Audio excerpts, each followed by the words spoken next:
Her name was Miss Geraldine May Foster, but most folks just called her Mama G.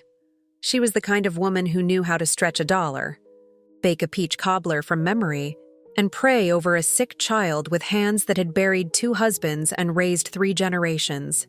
Her hands had earned every wrinkle. For most of her life, Geraldine never asked for much. She paid off her house with cleaning jobs no one else wanted. She didn't go on vacations. She didn't own anything fancy. But what she did have was love, poured into her children, her church, her neighbors. Her daughter Patrice was her pride. That girl had made it all the way through law school, married a man with a good name, and was now planning the kind of wedding Geraldine had never even dreamed of.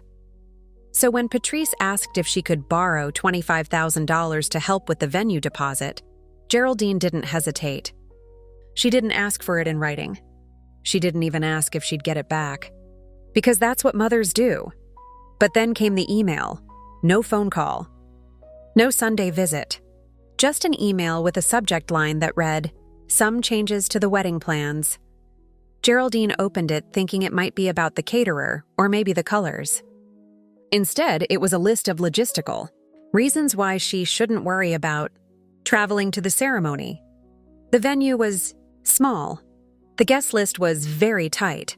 It would be live streamed for convenience. And Andre's family is very particular about appearances. Geraldine read it twice. Then a third time. Her heart didn't break all at once. It folded slowly, like an old chair that had finally been sat on too many times. She sat in her quiet kitchen, the light from the window hitting the linoleum floor, her email open and glowing like a wound. She didn't call anyone, didn't reply. She just sat there, her fingers pressed together like in prayer. Except this time, no words came out. That week, she canceled the second transfer, another $30,000 Patrice had assumed would arrive before the end of the month. Geraldine didn't offer a reason. She simply didn't send it. Patrice never asked why, because in her mind, the money was already hers. And Geraldine was just the woman who gave it. But Geraldine had decided something quietly in that kitchen. She would no longer pay to be forgotten. She would not fund her own erasure. Let them have their small wedding. Let them wear silk and smile for photos and dance on rented marble. But they would do it without her hands, without her prayers, without her presence. The days that followed were quiet in Geraldine's house, but not peaceful. The kind of silence that settles in when something sacred has been torn loose, not loudly, but with surgical coldness. Her phone rang 3 times that week. She let it. She didn't pick up. She knew it was Patrice, not because she missed her, but because her daughter only called when there was money or problems. Sometimes both. When she finally listened to the voicemail, it was as hollow as she expected. Patrice spoke fast and polite, saying things like, "Hope everything's all right, Mama," and "just checking in," and "the florist needs final payment this week, but I'm sure we're still on track." Not one word about the email. Not 1 ounce of shame. Geraldine pressed delete.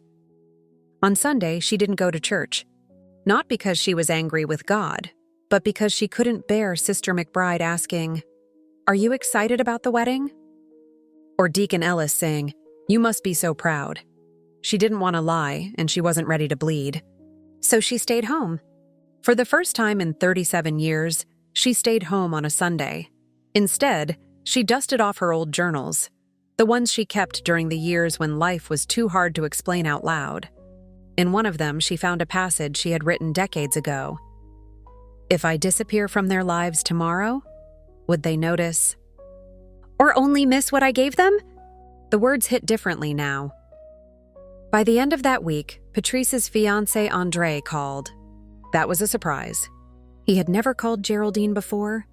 His tone was soft, oily, the way a lawyer talks when trying not to wake a lawsuit. He said he hoped there were no misunderstandings and that the email had been misinterpreted.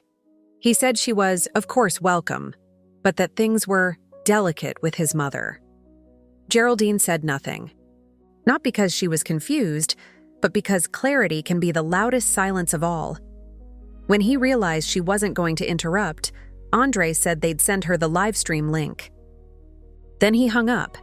Geraldine sat there, phone still in hand, and felt something deep inside shift. She had always believed that if you gave enough, loved hard enough, sacrificed long enough, you'd be cherished. But now she saw it clearly. She had been used, not valued, and there is a difference. The following day, she opened a drawer and took out the checkbook. She tore out the final blank check she'd written weeks ago, the one Patrice was expecting, and she burned it. No ceremony. No tears, just fire. Geraldine didn't need to yell.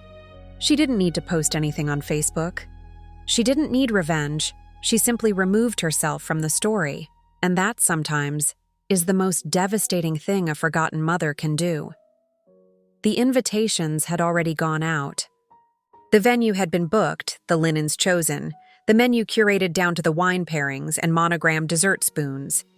Everyone in the neighborhood was talking about Patrice's big day. Geraldine's name came up only in passing, usually with a puzzled tone.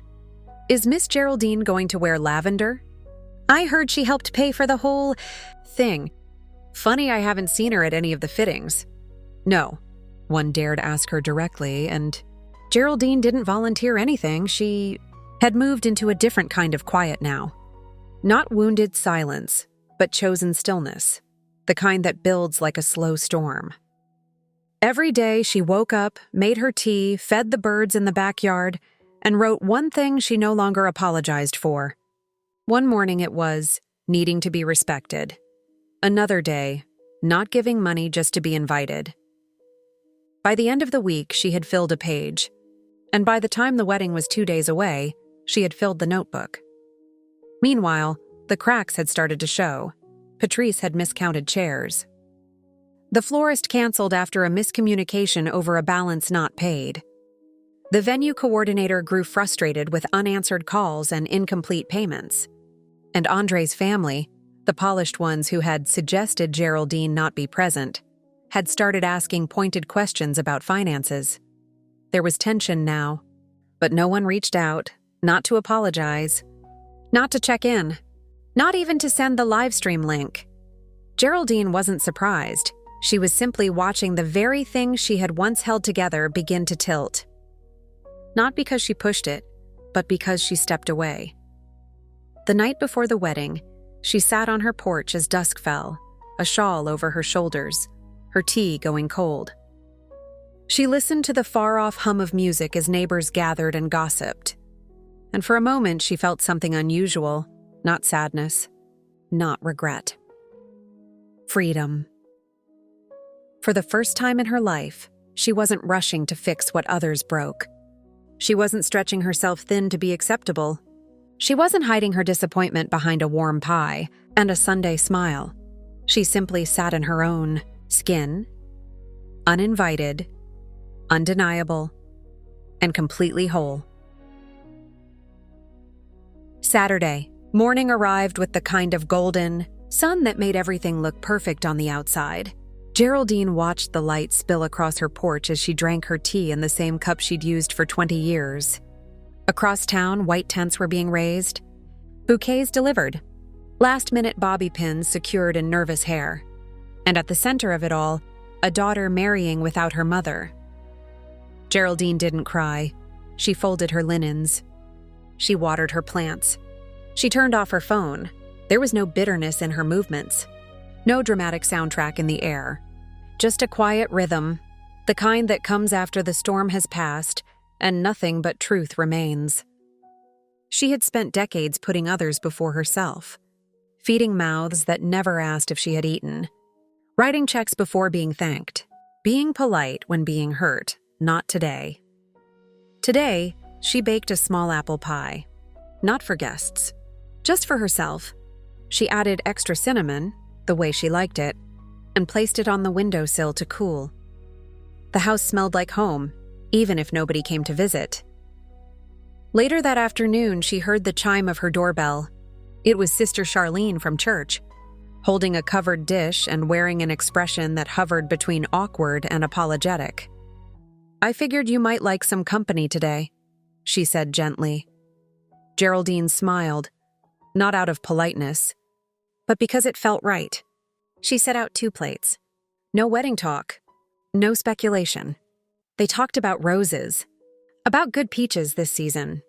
About how Sister Charlene's cat was finally using the new litter box.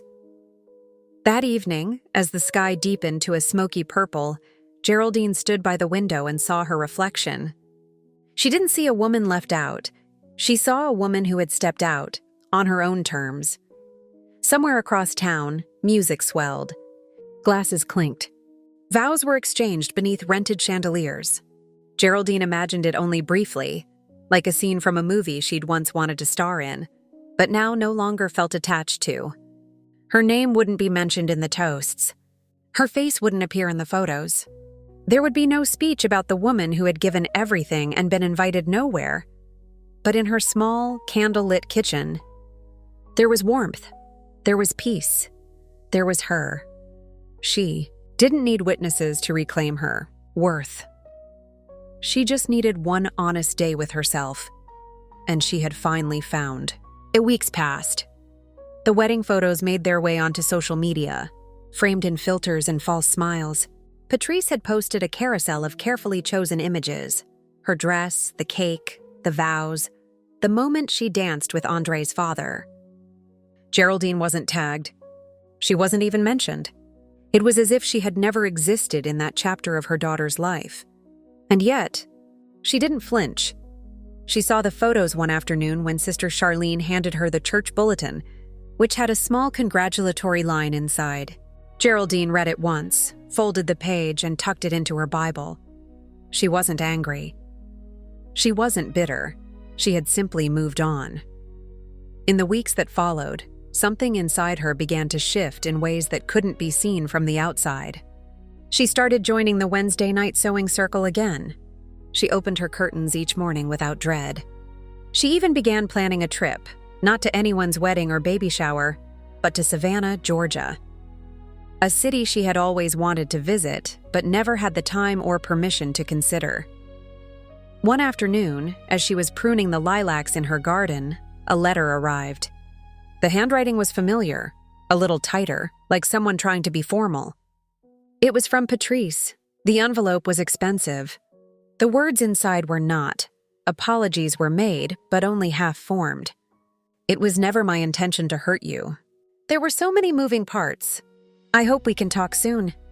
But nowhere in that letter did Patrice say the words Geraldine had waited her whole life to hear. I see you. So she didn't write back, because Geraldine had learned that silence wasn't always weakness. Sometimes silence is survival. Sometimes silence is power. On a warm Sunday afternoon, she stood in the back of her church during service. People greeted her again with hugs, with familiarity. She smiled more often now. Not the tight smile of a mother trying to hold her place, but the soft smile of a woman who had finally made peace with walking away from a table where she was only ever served crumbs. And then, one day, as she stood in her kitchen stirring a pot of stew, a knock came at the door. She opened it to find a young girl from down the street, maybe 8, maybe 9, holding a school project about women who inspire us. "Can I ask you some questions, Miss Geraldine?" The girl said, bright-eyed, hopeful. Geraldine smiled. "Yes, baby," she replied. "Come on in." The girl sat at the table, opened her notebook, and began scribbling. She asked about Geraldine's life, her favorite memories, her proudest moment. And when the little girl asked, "What's the one thing you want people to remember about you?" Geraldine didn't pause. She looked out the window at her lilacs blooming wild and free, and she said, "That I was never invisible. Even when they tried to make me